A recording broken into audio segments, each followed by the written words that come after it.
Assalamualaikum students of class 6. I am your teacher Sarvali and today we will discuss about the computer system. Chapter number 1 है आप किस तरीके से computer system को यहाँ पे हम लोग इसको एक्सप्लेन करेंगे, पढ़ेंगे कंप्यूटर सिस्टम होता क्या है, कैसे वर्किंग करता है। तो सबसे पहले हम यहाँ पे आते हैं, ज़रा देखिए computers are available in different sizes. Computer आपके पास मुख्तलिफ साइज़ के अंदर मुख्तलिफ टाइप्स में आपको मिलते हैं, बिल्कुल एग्जैक्टली मिलते हैं। In this chapter we will discuss the classification of computer on the basis of their size. We will also discuss the some not to so common input and output devices such as barcode reader, magnetic ink character reader, barrel printer etcetera. तो कहते हैं देखिए computer जो है वो आपको मौजूद मिलेगा डिफरेंट साइज़ के अंदर, डिफरेंट टाइप्स के अंदर, बिल्कुल एग्जैक्टली। अब आप देखें, आप कंप्यूटर परचेज आजकल तो खैर डेस्कटॉप पीसीज़ का दौर तो ख़त्म हो ही चुका है, ठीक है। तो अब आपके पास लैपटॉप हो गए, टैबलेट्स हो गए, तो ये तमाम चीज़ें आपके पास अब मौजूद हैं।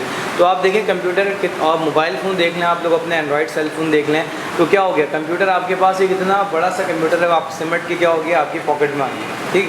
आप सारे वही काम जो आप किसी कंप्यूटर में बैठ के परफॉर्म कर रहे होते थे, सीट पे बैठ के आप कंप्यूटर पे टाइप कर रहे होते थे, वो काम जो आप कंप्यूटर पे कर रहे होते थे, वो क्या कर सकते हो अब आप अपने मोबाइल फ़ोन पे बैठ के इजीली उसको आप कर सकते हैं, ठीक। तो देखिए कितनी ईजीनेस हो गई कंप्यूटर से आपको। कंप्यूटर ने आपको एक प्रोफेशनल वे बताया और उस वे को बताने के बाद क्या हुआ, चीज़ें सिमट दी गई, ठीक। वो कंप्यूटर बना, सही है, आपके पास कंप्यूटर की फर्स्ट जनरेशन बहुत बड़ी थी, मतलब समझ लें कंप्यूटर इतना बड़ा था कि पूरा एक रूम चाहिए होता था उसको सेट करने के लिए। फिर और मॉडिफिकेशन आ गई, और छोटा होता गया कंप्यूटर, फिर और मॉडिफिकेशन आई, फिर साइज़ स्मॉल हुआ, ठीक है। और मज़े की बात देखिएगा, याद रखें जितना बड़ा था तो फंक्शनैलिटी उतनी उस वक्त जो थी वो थी, लेकिन जितना कंप्यूटर जितना आपके पास साइज़ में छोटा होता गया उतना ही ज़्यादा एफिशिएंट होता गया। अभी आप देखें आपके पास जो आप 8 GB रैम्स होती हैं, ठीक है, 16 GB रैम्स होती हैं।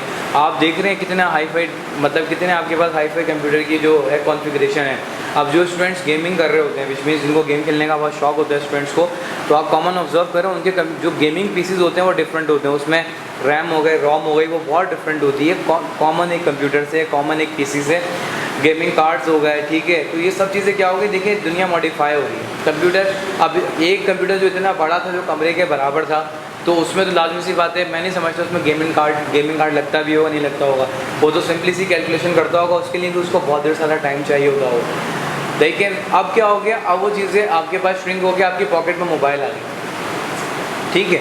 अब आप उसमें हाई डेफिनेशन गेम्स खेल रहे हो, ठीक है। देखें जो आप अपने पीसी पे गेम नहीं खेल सकते, वो अपने सेल फोन पे आप गेम प्ले कर रहे हो। तो व्हाट इज़ दिस इज़ अच्छा, जो चीज़ें जो आपने कंप्यूटर पे एक्सेस नहीं कर सकते थे, वो अपने आप मोबाइल पे एक्सेस कर रहे होते हो, ठीक। तो ये सब चीज़ें क्या होती हैं, देखें तो ये मॉडर्नाइजेशन की तरफ हम जा रहे हैं, दुनिया तरक्की कर रही है, ठीक है। तो आगे देखिएगा बिल्कुल इसी तरीके से आज हम पढ़ेंगे classification of computers by size. सबसे पहले हम देखते हैं on the basis of the size we can classify the computer. हम कंप्यूटर को क्लासीफाई करते हैं इनटू द 5 ग्रुप्स के अंदर। पहला ग्रुप जो होता है वो है मोबाइल कंप्यूटर्स हो गए, बिल्कुल जो आपके पास हर शख्स के पास आपको मिलेगा। माइक्रो कंप्यूटर्स हो गए, मिनी कंप्यूटर्स हो गए, मेन फ्रेम्स हो गए, एंड देन सुपर कंप्यूटर्स हो गए। सबसे पहले हम बात करते हैं माइक्रो कंप्यूटर्स की। सबसे पहले हम बात करेंगे मोबाइल कंप्यूटर्स की। तो mobile computers are the smallest computer designed to be carried around by the user, ठीक है। Laptop, ultra books, net books, tablets, e book reader, smartphone, personal data assistant, PDAs हो गई, and portable media player, PMPs are the mobile computer. ये सारे mobile computers हैं। अब आपको किसी भी ऐड को या किसी भी अखबार को पढ़ने के लिए अब आपको ज़रूरत नहीं है कि आप इतना बड़ा सा अखबार अपने सामने रखें उसे पढ़ें। आप सिंपली PDA से, मतलब आप सिंपली क्या कर सकते हो, PDAs आपके पास मौजूद हैं, ठीक है। आपके पास ई बुक्स मौजूद हैं, ई बुक रीडर्स मौजूद हैं, आप उनके थ्रू क्या कर सकते हो, आप उनको रीड आउट कर सकते हो। आपके पास टैबलेट्स मौजूद हैं, आपको ज़रूरत नहीं है कि आप इतना बड़ा सा अपने कंप्यूटर साथ लेके जाना है कहीं पे, नहीं। अब आपने क्या करना है, अपना टैबलेट अपने साथ लेके चले जाए, ईजी टू कैरी है, विच मीन्स आप देखें पोर्टेबल चीज़ों का कितना दौर आ गया। अब लैपटॉप आपने सिर्फ क्या करना है, अपने हाथ में पकड़ना और निकल जाए, ठीक है। जो भी आपने जहाँ काम करना है आपने, ठीक है, अपने स्कूल में, यूनिवर्सिटीज़ के अंदर आप वहाँ बैठ के अपना काम इजीली कर सकते हैं, सही है। अल्ट्रा बुक्स का भी काम बिल्कुल सेम यही। तो देखिए मोबाइल कंप्यूटर्स क्या हो गया, मोबाइल बोलते हो उसे जिसको आप आराम से कैरी कर सको, जिसको आप आराम से आ जा सको, ले जा सको, ठीक है, वो चीज़ मोबाइल कहलाती है, ठीक है।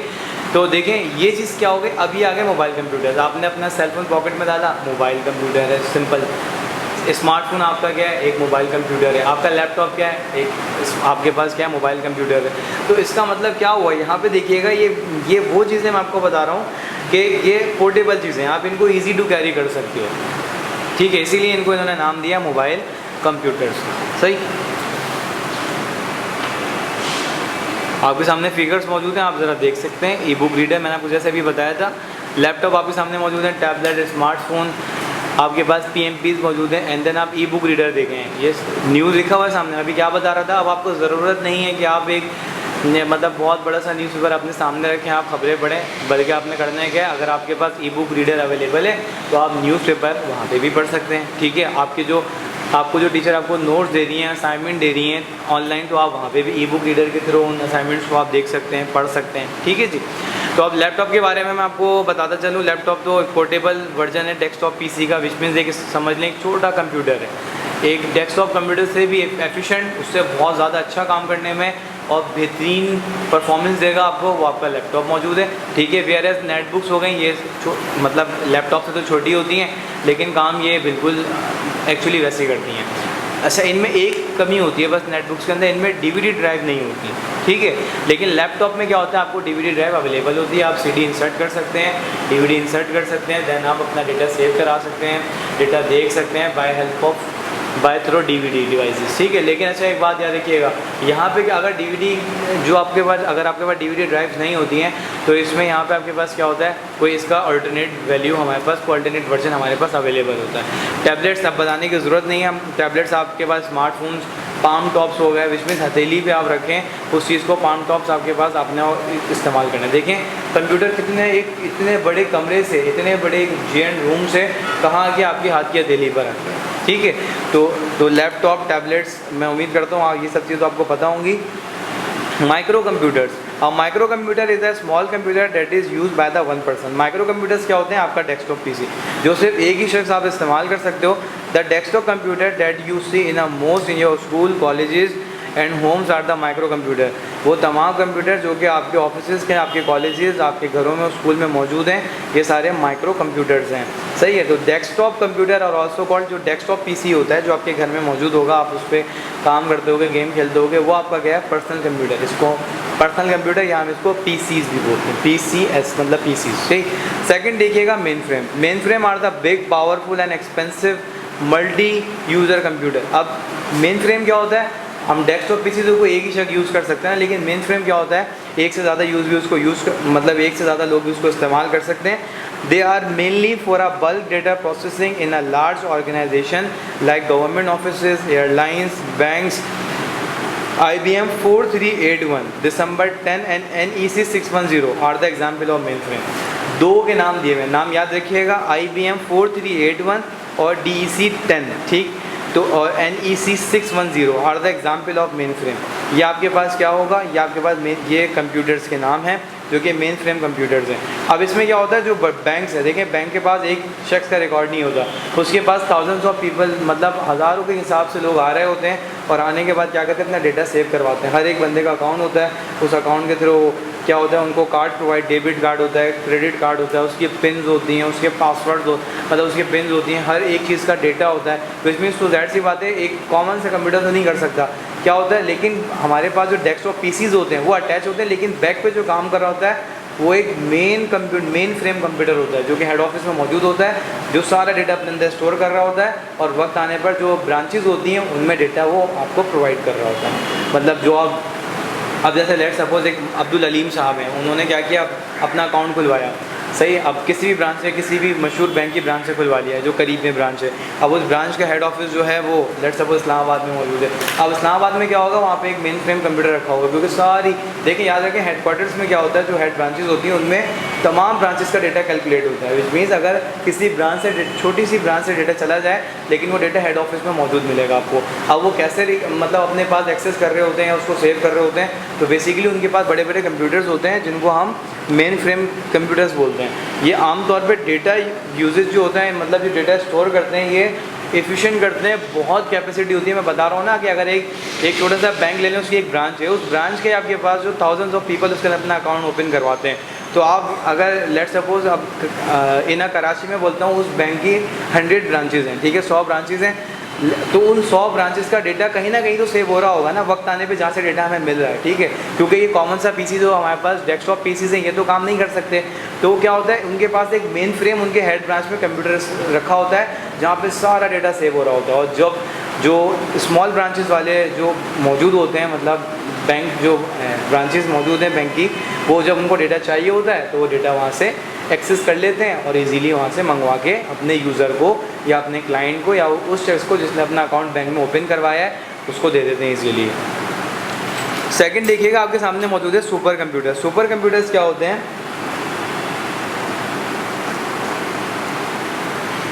Super computer are the biggest and most powerful computer. Super computer बहुत ज़्यादा बिगेस्ट होते हैं और बहुत पावरफुल कंप्यूटर होते हैं। They often occupy the whole rooms. ये तकरीबन इतने बड़े होते हैं कि इनको पूरा कमरा चाहिए होता है सेटलमेंट के लिए। They can process trillions of instruction पर सेकंड। एक सेकंड के अंदर ट्रिलियन इंस्ट्रक्शंस को ये क्या कर रहे होते हैं, प्रोसेस कर रहे होते हैं। बहुत लार्ज डेटा होता है, मतलब इनके अंदर government organisation and large industries use them work to the require a lot of numeric calculation. बड़ी बड़ी कंपनीज, मल्टीनेशनल कंपनीज इसको इस्तेमाल कर रही होती हैं, गवर्नमेंट बड़ी बड़ी ऑर्गेनाइजेशन इसको इस्तेमाल कर रही होती हैं। IOBM, सिक्यूया और आपके पास फ्यूजिट्सू जो है वो के computer are the some example. आपके पास ये जो है वो एग्जाम्पल्स हैं सुपर कंप्यूटर की। Whatever be the size of computer, computer का साइज़ कोई भी हो, कंसिस्ट ऑफ 2 मेन कंपोनेंट्स। वो डिपेंड करता है 2 मेन कंपोनेंट पे, एक कहलाता है हार्डवेयर और एक होता है सॉफ्टवेयर। तो आप देखिएगा हम नेक्स्ट टॉपिक के अंदर हम हार्डवेयर और सॉफ्टवेयर को डिस्कस करेंगे। तो याद रखिएगा IBM के 2 कंप्यूटर जो कि आपके पास, एक मौजूद है सिक्यूरिया, ठीक है, एंड सेकेंड आपके पास फ्यूजिट्सू के कंप्यूटर मौजूद है, जो कि क्या करेगा, जो कि आपके पास मेन सुपर कंप्यूटर्स मौजूद हैं जो कि ट्रिलियन ऑफ इंस्ट्रक्शंस को फॉलो करते हैं पर सेकंड के अंदर। तो एक बहुत बड़ी कैपेसिटी है। तो देख लें कितना एफिशिएंट कंप्यूटर। अस्सलाम वालेकुम student of class 6, I am your teacher sir Wali and I hope कि आपके पास ये बुक अवेलेबल होगी। Keyboard, Oxford keyboard 3rd edition, book 6। And now last में हमने पढ़ा था अबाउट कंप्यूटर्स के बारे में, जो मोबाइल कंप्यूटर्स थे, माइक्रो कंप्यूटर्स पढ़े थे हमने, ठीक, जो आपके डेस्कटॉप कंप्यूटर्स थे, मिनी कंप्यूटर्स आपके पास ज़रा देख लें, शायद मैं सकता है ये मिस आउट हो गया था। तो मिनी कंप्यूटर्स आपके पास जो होते हैं वो larger than micro computer. Micro computer से थोड़े से बड़े होते हैं मिनी कंप्यूटर्स आपके सामने, ठीक। Typically being in a same size as refrigerator. इनका साइज इतना बड़ा होता है जितना कि एक घर में मौजूद आपका जो फ्रिज होगा, रेफ्रिजरेटर, इनका साइज इतना बड़ा होता है। Mini computers first appeared in the 1960। Mini computer सबसे पहले जो आए वो 1960s के अंदर इजाद हुए थे। In the 1980s they got replace by the mini micro computer. और फिर 1980s में जब ये आए तो इन्होंने रिप्लेस करवाया माइक्रो कंप्यूटर्स को और फिर अपनी जगह बनाई। Which have become a smaller and more powerful with the time. और फिर वक्त के साथ साथ ये बहुत, मतलब इनमें बहुत अच्छी कॉन्फ़िगरेशंस आ गई, बहुत बेहतरीन तरीके से इन्होंने वर्कआउट करना शुरू हो गई है। तो इसमें 2 मॉडल्स हैं, CDC 160A and micro VAX 3100 and then HP 2100 are the some examples of mini computers. ये कुछ हमारे पास एग्जाम्पल्स थे मिनी कंप्यूटर्स के, मतलब ये मिनी कंप्यूटर्स थे थोड़े से। अच्छा स्टूडेंट्स, यहाँ तक तो बात होती है, हमने mobile computers, micro computer, mini computers, main frame computers, super computers पढ़ लिए थे। आज हम बात करेंगे आपके सामने 2 कंपोनेंट की। 2 कंपोनेंट्स कौन कौन से इंपॉर्टेंट कंपोनेंट्स थे, एक होता है हार्डवेयर और एक होता है सॉफ्टवेयर। तो देखिए, ये हमेशा याद रखिएगा, हार्डवेयर अगर ना हो तो सॉफ्टवेयर की कोई अहमियत नहीं है, और अगर सॉफ्टवेयर ना हो तो फिर हार्डवेयर की कोई अहमियत नहीं है। लेट्स सपोज कंप्यूटर आपने परचेज़ कर लिया, तो अभी वो एक खाली डब्बा है, एक बॉक्स है। जब तक आप उसमें कुछ प्रोग्राम इंस्टॉल नहीं करते, उसमें विंडोज़ नहीं करवाते, तब तक आप कुछ भी नहीं कर सकते। विंडोज़ क्या है? ऑपरेटिंग सिस्टम, ठीक है जी। आपके पास एक सॉफ्टवेयर रिलेटेड चीज़ है। जब तक OS नहीं होगा, आपके पास सॉफ्टवेयर नहीं होगा, तब तक कंप्यूटर आपके लिए बेकार है।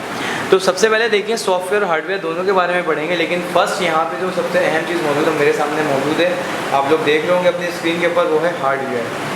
अब हार्डवेयर क्या है और किस तरीके से इम्प्लीमेंटेशन होता है, क्या चीज़ होती है, इसको पढ़ेंगे। The physical component of a computer system that we can see and touch are called hardware. Hardware वो चीज़ें होती हैं जिन्हें आप देख सकते हो, जिन्हें आप छू सकते हो, और ये कंप्यूटर के फिजिकल कंपोनेंट्स होते हैं। अब मेरे जहन में सबसे पहले एग्जांपल है वो आई रैम की, ठीक है, कीबोर्ड की, मॉनिटर हो गया, ठीक, माउस हो गया, ये तमाम वो चीज़ें हैं जिनको मैं कंप्यूटर के मतलब मैं इनको छू सकता हूँ। स्टोरेज डिवाइसेस हो गई, ठीक है, and the central processing unit are the example of hardware. तो आपके पास इनपुट और आउटपुट डिवाइसेस हो गई, शॉर्ट आपके पास स्टोरेज डिवाइसेस हो गई, and the central processing unit आपका CPU are the examples of hardware.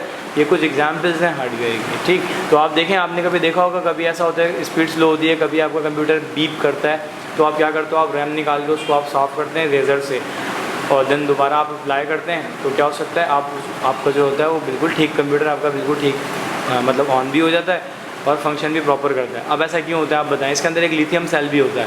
ये वो तमाम चीज़ें बता रहा हूँ मैं आपको जो कि आपकी मदरबोर्ड में मौजूद होंगे, सही। लेकिन आपने देखिए फिजिकल कंपोनेंट, एक CPU फिजिकल कंपोनेंट है, उसके अंदर भी फिजिकल कंपोनेंट्स मौजूद हैं। रैम हो गई, आपकी हार्ड ड्राइव हो गई, ठीक है। तो ये सारे क्या हो गए, ये सारे फिजिकल कंपोनेंट्स हैं, आप इनको छू सकते हैं, आप इनको छू सकते हैं, इनको देख सकते हैं आप, ठीक है। ये तो ये सारे हार्डवेयर में आते हैं, सही। अब ज़रा देखिएगा, सबसे पहले let us now learn about the some input and output devices. अब वक्त है कि हम कुछ पढ़ें इनपुट और आउटपुट डिवाइसेस के बारे में, that are use mainly for the commercial purposes, जिनको हम कमर्शियल पर्पसेस के लिए मतलब कमर्शियल काम के लिए इस्तेमाल करेंगे। सबसे पहले बात करता हूँ आपके सामने इनपुट डिवाइसेस की। इनपुट डिवाइसेस क्या होती हैं? Input devices accept input from the user and convert it into a form that the computer can understand. Input devices accept करते हैं इनपुट को फ्रॉम द यूज़र की तरफ से, एंड कन्वर्टेड, और फिर इसको तब्दील करते हैं इनटू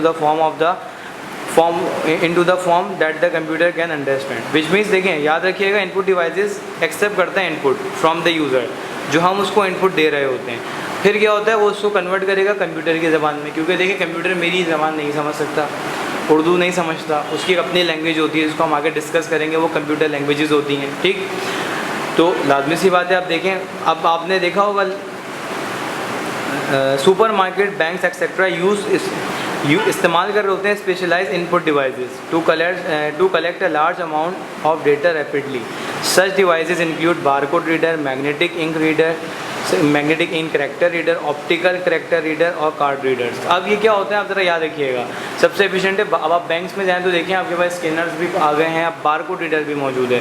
अब होता क्या है, डेटा को स्विफ्ट करते हैं, आप डेटा को सेव करने की ज़रूरत नहीं है, सिर्फ डेटा को क्या करें, आपने देखा होगा बारकोड रीडर्स मौजूद होते हैं, वो एक इस तरीके की लाइन्स होती हैं, जब इन लाइन्स के ऊपर उनको मैच किया जाता है तो क्या होता है, सडन आप देखें अचानक से जो वैल्यू होती है, जो चीज़ आप सुपर मार्केट में कॉमन देख लें, तो ये आप देखते होंगे जैसे आप बड़े शॉपिंग मॉल्स में जाते हैं, सही है, तो आप ग्रॉसरी ख़रीदने जा रहे होते हैं, इम्तियाज़ और चेस, तो आप ज़रा गौर से देखिएगा, जैसे वो किसी चीज़ को गुजारते हैं तो वहाँ रेड लाइट होती है और एक ऑप्शन आता है, एक आपको आवाज़ आती है टिक करके, विच मीन्स वो क्या होता है, वो उस चीज़ को कंप्यूटर में फीड कर देता है। ये होता है सारा बारकोड का काम, सही समझ में आया आपको? कि बारकोड क्या करता है, वैल्यूज़ इसमें देखें, सामने डिवाइस भी आपके सामने बनी हुई है, ये देखें बारकोड रीडर, ये क्या कर रहा है, ये स्कैन कर रहा है, इस पर स्कैन करने के बाद उसकी प्राइस ऑटोमेटिकली कंप्यूटर में क्या कर देगा, सेव कर देगा, ये काम होता है। और आप देखें, इससे अगर आप कॉमन वैसे देखें, एक शख्स जो कि कैलकुलेटर से इतने ढेर सारी ग्रॉसरी जो कि आपने 10 to 15,000 की परचेज़ करी है, उसको एक टाइम लगेगा उसका हिसाब किताब करने में, जबकि आप देखें बारकोड रीडर से क्या होगा, वहाँ पे तकरीबन समझ लें आपको, आप आधा घंटा अपना सर्व करेंगे अगर वो मैनुअली कर रहा होगा खुद कैलकुलेटर के थ्रू, लेकिन अगर वो बारकोड रीडर के थ्रू कर रहा है, विच मीन्स आप देखें 100 ऑफ पीपल जो हैं, मतलब हज़ारों के हिसाब में लोग जो हैं वो जाते हैं सुपर मार्केट्स और वहाँ पे परचेजिंग कर रहे होते हैं। तो ज़ाहिर सी बात है, अब इतना अगर टाइम आप हर शख्स को आधा घंटा देंगे तो यूजुअली आपके कस्टमर्स तो तंग आ जाएंगे। तो बारकोड रीडर क्या करता है, आपको आसानी प्रोवाइड करता है, आप खड़े हो, कोड आपके पास कोड्स मौजूद हैं सारे, बारकोड रीडर से स्कैन हो रहा है, और स्कैन होने के बाद विदिन 10 to 15 मिनट्स लगते हैं, और अब अपना 15 to 20,000 का जो आपने सामान, जो ग्रॉसरी आपने ख़रीदी होती है, वो आप इजीली क्या कर सकते हो, वो आप उसको अमाउंट देंगे, आप अंदर अपने सामान लेके अपने घर आ जाएंगे।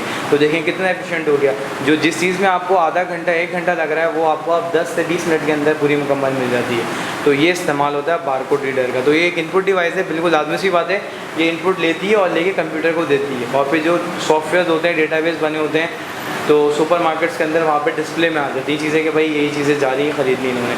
आप देखें लास्ट में आपको स्लिप निकाल के देते हैं सारी एक, वो स्लिप क्या होता है उसके ऊपर लिखा होता है ना कि भाई आपने पल्सेस लिए हैं, आपने बिस्किट्स के पैकेट लिए हैं, आपने जो है आपने ग्रॉसरी का जो सामान लिया है, सही, आपने मिल्क के पैकेट लिए हैं, ठीक है। ये तमाम चीज़ें देखें क्या होता है, सब लिखा होता है। तो क्या होता है वो बारकोड रीडर के थ्रू सब चीज़ें रीड कर रहा होता है। तो आप अमूमन आप प्रोडक्ट्स पे भी देखें तो आपको सामने लाइंस नज़र आ रही हैं, लाइन नज़र आएगी आपको, ये बारकोड्स होते हैं और बारकोड रीडर इसको इस तरीके से रीड कर रहा होता है। तो देखें दुनिया कहाँ से कहाँ पहुँच गई, कितना एफिशिएंटली वर्कआउट कर रहे हैं, ठीक।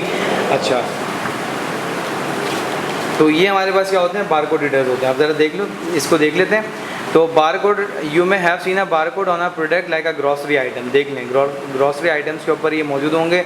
क्लॉथ, आपके जो क्लॉथ्स होते हैं कपड़े, उन पे is a unique combination of vertical bar that represent product information. देखें इन बार्स में, जो मैंने आपको पीछे दिखाए थे जो लाइंस बनी थी ब्लैक, इनके अंदर क्या होता है, इन्फॉर्मेशन छुपी होती है। Such as a place of manufacture, कहते हैं कि जैसे कि किस जगह ये बना, वो इसकी प्राइस, सही है। तो the cashier usage a barcode, अमूमन कैशियर क्या करता है, वो बारकोड रीडर को इस्तेमाल करता है, स्कैन करता है बारकोड को, बारकोड से, और फिर क्या करता है, on each purchase item which gets input into the computer, और फिर आपके कंप्यूटर को डेटा प्रोवाइड करता है। The computer use to barcode, computer जो है वो बारकोड को यूज़ करता है और प्रोडक्ट को आइडेंटिफाई करता है, उसकी तमाम चीज़ें, उसकी प्राइस, वो कहाँ मैन्युफैक्चर हुआ, सही है, उसका कलर, सब आपको सामने ला के डिस्प्ले कर देता है। देन फिर आप क्या करते हैं, जैसे वो इंटर करता है तो पे स्लिप आपको देता है, आपके जो चीज़ें इन्फॉर्मेशन लिखी होती हैं वो प्रोवाइड होती हैं और आपका काम आसान हो जाता है। और इसी काम को करने के लिए आप लेट सपोज, आप सपोज़ करें आपने जो है वो ब्लैक कलर का कोई ड्रेस पसंद किया, ठीक है, आपको नहीं पता उसका मैन्युफैक्चर कौन है, फिर वो देखेगा मैन्युफैक्चर कौन है, कहाँ से मैन्युफैक्चर किया गया, इसकी प्राइस क्या है, उसको नहीं पता होगी, सही है, तो इसमें कितना टाइम लगेगा। विच मीन्स देखें, इससे कहते हैं आपके बिज़नेस को कम्फर्टनेस प्रोवाइड कर रहा है, आपके बिज़नेस को तेज़ कर रहा है। अब अगर पुराना वाला जो हमारा जो हिसाब किताब था, मतलब मैनुअली जो हम लिख के कर रहे होते थे, सेव कर रहे होते थे चीज़ों को, मतलब लिखने पढ़ने वाला काम जो था हमारा, वो क्या था, वो बहुत मुश्किल था। मतलब समझे कि आप दिन में अगर आपकी एक शॉप है तो आप 200 कस्टमर्स को डील कर लेंगे, ठीक है। लेकिन जब आपके पास बारकोड वाला सिस्टम आ गया, ठीक है, आपके पास जिद्दत आ गई, तो अब आप क्या हो रहा है, अब आप 2000 कस्टमर्स को क्या कर सकते हैं, डील कर रहे हो, और उसके बाद भी आप थकते नहीं हैं, क्योंकि कंप्यूटर ने आपका सारा काम आसान कर दिया। आपको कुछ करना ही नहीं है, आपने सिर्फ उस लाइन को स्कैन करना है बारकोड रीडर से, वो प्राइस से लेकर हर चीज़ आपको ऑटोमेटिकली आपके कंप्यूटर में सेव कर देगा और बहुत एफिशिएंटली आप वर्क कर सकते हैं। तो देखें किस तरीके से, आप इसको ऑब्जर्व कीजिएगा, जब आप सुपरमार्केट से आएँ, आप शॉपिंग करने जाएँ कहीं पे भी, तो आप देखिएगा किस तरीके से बारकोड रीडर काम कर रहा होता है। मैं उम्मीद करता हूँ, वैसे आप लोगों, आप गए होंगे तो आपने इसको नोट भी किया होगा, ठीक है। तो सारी इन्फॉर्मेशन जो होती है ना, इन लाइन्स के अंदर यहाँ पे आपको मौजूद मिलती है। नंबर होता है, देखो नंबर आपके सामने लिखा हुआ है, इस नंबर में सारा डेटा मौजूद होता है। जैसे क्लिक करते हैं पूरी इन्फॉर्मेशन आपके पास क्या आती है, आ जाती है। और यही सबसे एफिशिएंट वे होता है किसी भी चीज़ को, मतलब आप काम को स्विफ्ट करने का, ठीक है स्टूडेंट। तो देखें किस तरीके से बारकोड जो है वो हमारे काम को आसान कर रहा है, आसान नहीं बल्कि बहुत आसान कर रहा है। मैं उम्मीद करता हूँ कि बारकोड रीडर आपके अच्छे से समझ में आ चुका होगा। मुझे इजाज़त दीजिए, अल्लाह हाफ़िज़।